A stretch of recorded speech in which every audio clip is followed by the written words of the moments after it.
This is an I Am Listening original podcast. Even though technology has enabled some amazing things, I still think under it, at its core, it is a people business. It's about, and I know I'm an IT director, I should be talking about technology, but I really think it is about how we help people and how we move them by holding their hand, because there's so much anxiety. But all of that said, it doesn't mean to say we can't use technology to give each home seller an advantage over the other houses on the market. Welcome to Series 2 of the Property Podcast with Wards and me, Gary Wilson, the weekly podcast where I'll share with you all the latest Kent property news, as well as speaking with industry professionals to offer advice and tips that will hopefully help make your house move journey a little less stressful. Welcome to episode 6 of the Property Podcast with Wards, Series 2. This week, we're taking a look at all things related to scary stuff, AI and technology. It's all going to be fine, everyone. Don't panic. It's with our special guest, Paul Morgan, who is IT Director at Wards. Paul, first of all, thank you for being on the pod with us. Thank you very much for having me on. I really appreciate you giving me the time. No, well, we need the real experts. People across Kent really need to know what's going down. So as IT Director at Wards, you're obviously a busy person right now. Technology has transformed, I would imagine, the estate agency industry, as it has many other industries across the country and across Kent. So over the past decade or so, how has the rise of online property portals affected the role of traditional estate agencies? We used to roll up and look in your windows. We can still do that, but not so much. How's it all changed? Yeah, the change has been absolutely amazing, Gary. So I can remember as a young boy, my dad was an estate agent. And I can remember going down helping him out, you know, on a weekend, or you remember when you did at school, you went in for a week and worked in a job. Oh, yeah. I can remember taking the photos, cutting them up and putting them into the window using little sticky labels that went in the corner. So the photos stuck in the corner. And imagine, that's where we were in the 80s, and we've come so far because of the portals now. We don't have to run down to the newsagents with photos anymore. Click of a button, suddenly all the photos and all the property marketing is online.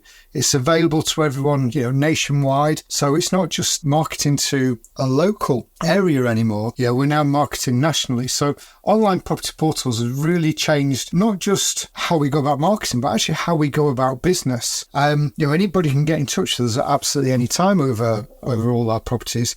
So as a business, we've had to change a little bit. We've had to transform as agents. We really now focus, instead of just sort of trying to get as many properties as we can and try and get them in the paper as fast as possible and advertising over 13, 14 pages in the newspaper. Now it's about, demonstrating that we've got local knowledge, delivering a very personalised service to people, and also, using the data that's come back from the portals to help people in selling their homes. So, for example, online now we can see what sort of interest there is in a property. Back in the 80s, when you looked through the window, you could see people looking at properties, but you didn't really necessarily know which one they were looking at. Whereas now, the data we get back from Rightmove and Zoopla, etc., tells us when people are looking, what time of day they're looking, when interest is beginning to drop a bit. And of course, we can act on that data and those triggers and say, we need to refresh the marketing of this property. We need to do something about it, change the description, take new photos. So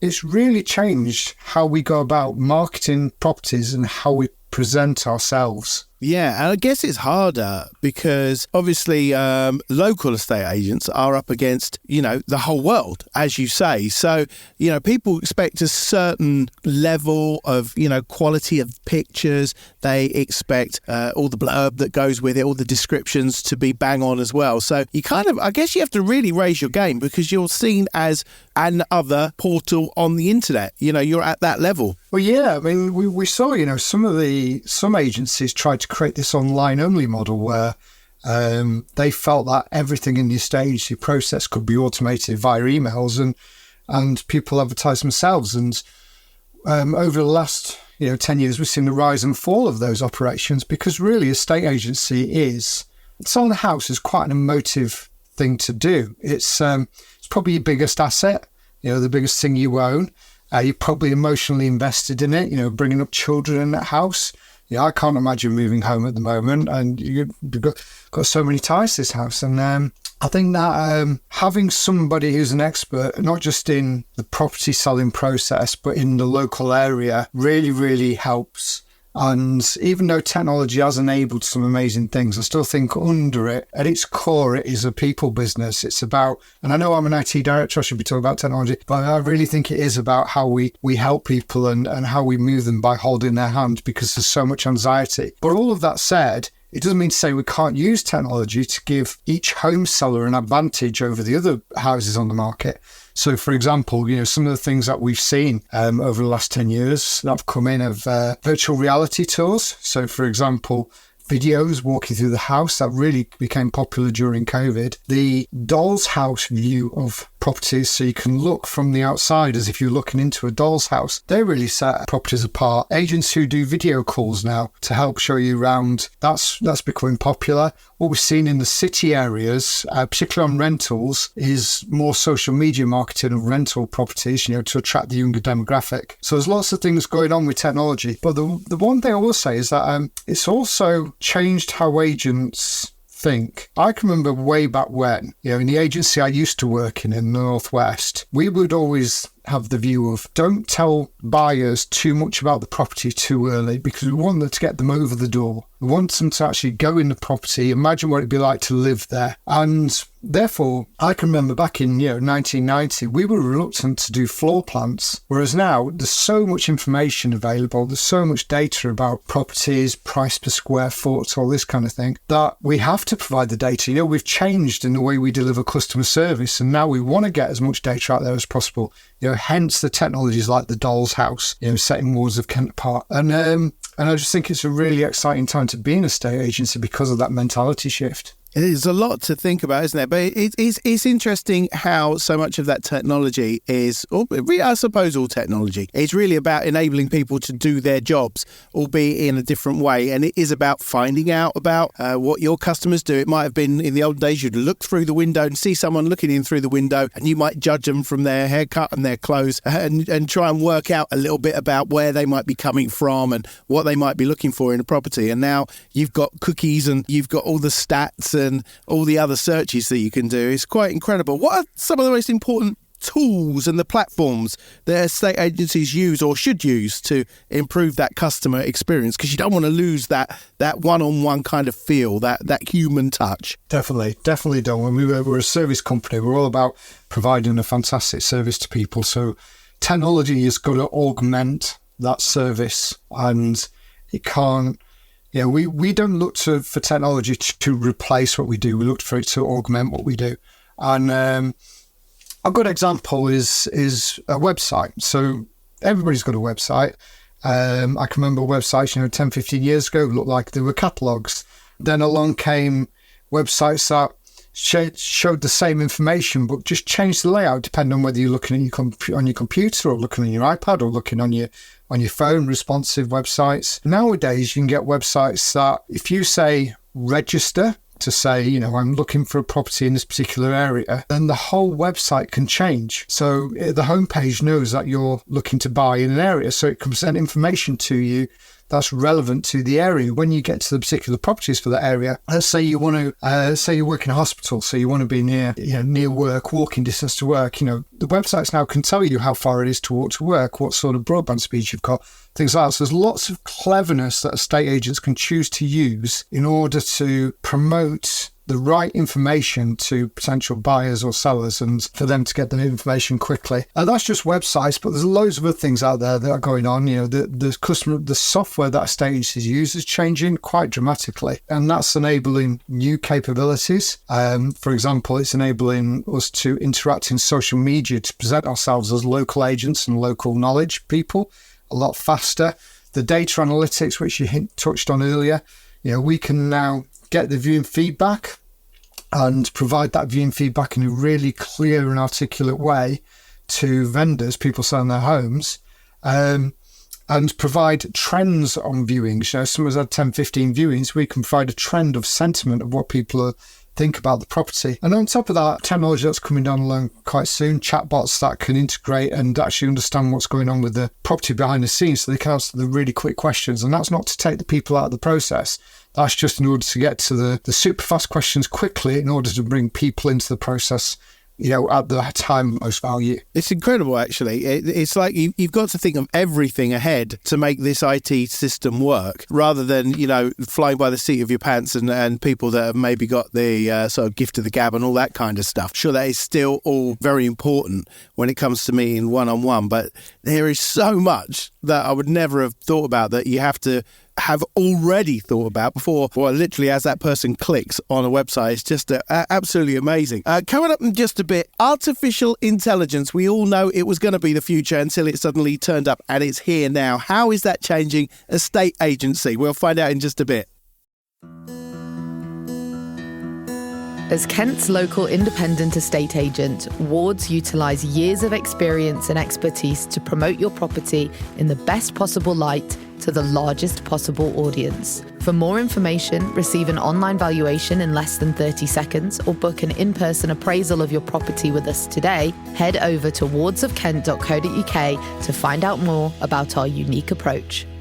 What are some of the most exciting emerging technologies that you think will have a big, significant impact on the industry in the coming years? What have estate agents got up their sleeve? Oh, this is such an exciting time to be in IT and estate agency. It is amazing. I've never known change quite as fast as at the moment.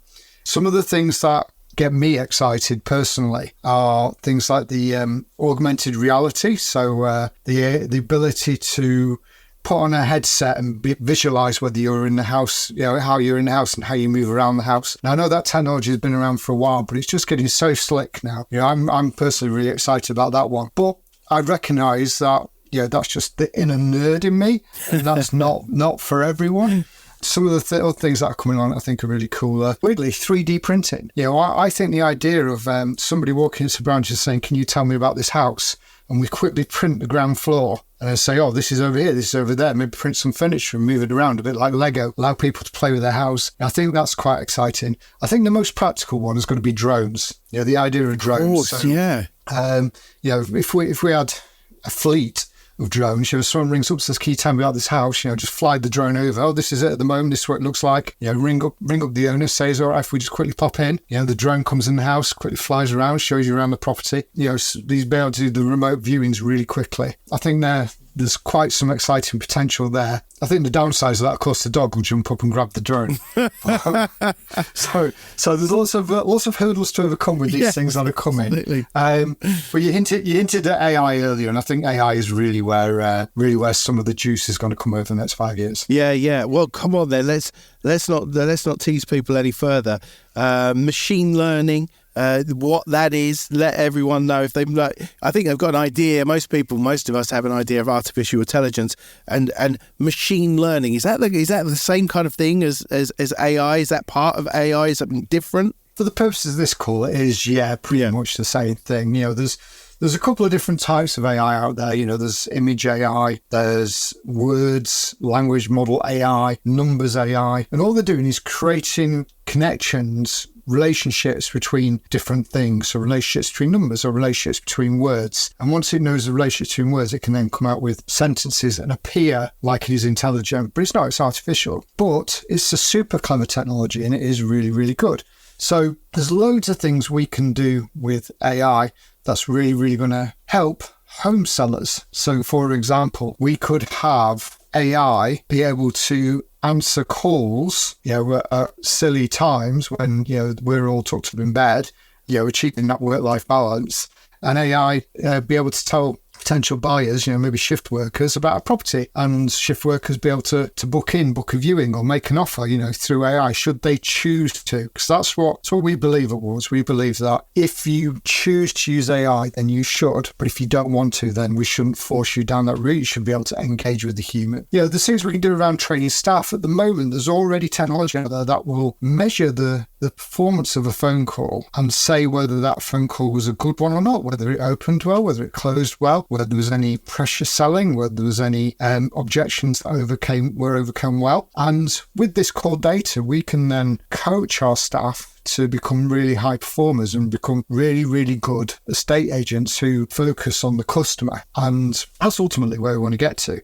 But then you take that to the next level. You got that sentiment over, or that data over many, many phone calls. Suddenly you can say to the manager, hey, this person needs coaching in this type of area. And then from there, you take it one level further. For the manager's manager, is that manager coaching those people effectively? You know, the 10 people who need coaching in one area and they're all just not being coached effectively. So I think AI is really going to help us as agents and as people improve our own ability to help sell houses more effectively to the right people. So there's loads of things that we can use AI for internally, as well as using AI, externally to help sell homes. I think a fantastic use of AI would be for, say, a landlord who wanted to invest in 5 or 6 properties. Often, let's say you live on Medway, they might be building a new hospital, and therefore that prices of properties within 1 mile of that hospital are going to go up soon because doctors and nurses are going to want to live somewhere and walk to work. But that's local knowledge. But now you can use AI to say, right, where are all these big things being built? Right, where are the properties being built? Where is there going to be the demand in 5 years' time? Tie all that data together. Right, where's probably going to be the highest yield or the lowest yield on properties? Right, that's where I'm going to invest my money in the next 2-3 years. It might even tell you that they're building new submarines in Barrow-in-Furness or buying Barrow-in-Furness, but most likely, hopefully, it'll tell you to buy in Kent. Yeah, it's interesting, and I find it quite reassuring what you're saying about AI. It seems like rather than taking over, it is very much a tool to be used, and the fact that you can improve a human's skill set within a workplace, that's really interesting to me. The thing is now, obviously, in olden days, someone might come in and fill out their details on a paper form, and it would go safely in a filing cabinet, locked up in a locked office. Everything's okay. Now, any information that we share, obviously a lot of that is very useful to you. You've been talking about how that's useful, but estate agencies have to be very careful, obviously, to keep all of that information safe. So how do you make sure that your agency's technology infrastructure is secure and that all your sensitive client data, that's all safe? Great question. Security is absolutely paramount. It's so important. Everything is so connected nowadays. Data security really, really super. So first off, we start with staff training. We train our staff on laws like GDPR, but also protecting themselves from things like phishing. So phishing is when you receive an email that's pretending to be someone else in order to get your details, maybe a login password. Vishing is where someone sends a video pretending to be someone else. We saw on Britain's Got Talent recently, the singers who had the faces the same as the panel, and they were singing in the voices of the people in the panel. That's how quickly vishing can work. Yeah. There's a case recently of a company in Hong Kong where the people pretended to be board members, used AI to change their faces and voices, rang up somebody in Hong Kong in accounts, and in over an hour-long pretend board meeting persuaded this person that they needed to buy a company and pay £25 million. And this person, this junior in accounts, paid £25 million to these people and didn't even realise it was a scam. And that was all entirely using AI. Wow. So the fraudulent activity, phishing, all those kind of things are so important. We train our staff regularly on all of that. Of course, we encrypt data. We've got login protocols. When you log into the bank, you have to use thumbprints, things like that. We use secure storage. We also do regular fire drills. So this thing's gone wrong. How do we react? How do we respond? These are things that probably because of our size, we take more seriously, I'd say, than a lot of the smaller agents out there, because it's not because we're a bigger target. They're all targets. It's just that we're able, because we've got an IT director and an IT team, we're able to, plan these things through and keep people's information and data secure and safe. Yeah, obviously that is a big concern for people when they click on anything. It's like, what have I just allowed people to look at, and how many people are going to be able to find it? But it sounds like you're on top of that. So you've kind of touched on it really, but how do you balance the need for technological innovation with the importance of maintaining that personal human touch in the estate agency business? Because, there will be some people who feel, maybe older people who the internet is not something they use all the time, but, they still need to deal in property. How can you kind of assure them that there is a proper balance there? We are a people business. It's all about providing the right service. And it goes back to the point I made really early on about anxiety. Selling a home is quite a difficult thing to do. And there's anxiety in the process. It can take up to 4 months from when you've accepted the offer to actually handing over the keys. And in that time, there's so many things that can go wrong. So, a big part of the job is just that human-to-human interaction, that contact, that reassurance. And before the offer, there's all the hard work that goes into getting the offer, sending the right people round, understanding people's motives of why they want to move, what they're looking for in the next house. And again, that's people-to-people interaction. And while AI can replace, and automation can replace customer service to a level, send an email to say, I confirm your viewing, all this kind of stuff, that underlying empathy can't really be replaced by artificial intelligence. So for us, I personally, and as a business, we take the view that technology is there to enhance what people do, but not to replace what people do. We want to give our customers the option to do things in different ways, but for the ones who want to interact with people, we definitely will always provide that route, the digital and in-person services based on the client preferences. So we're a tech-savvy company. We have our own software development team. We work on lots and lots of things to help grow and improve things for our vendors selling the houses and for our landlords, etc. But at its core, it's our people and it's their emotional intelligence that's probably our biggest asset. And that's probably how we maintain that balance, like human touch and versus tech. It's trust. It's all about trust. IT is brilliant. IT can really help. But at its core, it's about trust and it's about understanding. We as a business want people to trust us. We want them to go away so that they think, that they perceive, that they know that we are a business that is worthy of doing business with and our reputation is upheld. Paul, thank you so much for your insights into everything and thank you for being on the pod. Thank you very much. Thank you for having me. Don't forget, it's always a good idea to consult with a financial advisor, solicitor or estate agent to help you navigate the home buying process and answer any additional questions you may have. Thanks again to our special guest, Paul Morgan, IT Director at Wards, for sharing his brilliant insights and expertise with us today. You can check out all our other episodes, as well as this one, at im-listening.co.uk. Don't forget to check out the Property Podcast with Wards next week. See you then, and make sure you hit the subscribe button. Thanks for listening to the Property Podcast with Wards. If you'd like more information on the subjects that we've covered in this week's episode, just head over to the Wards website at wardsofkent.co.uk, or you can follow us on our social media channels. You can check out our latest episodes at im-listening.co.uk or wherever you listen to your podcasts. This has been an I Am Listening exclusive podcast. For more information, head over to our website, im-listening.co.uk.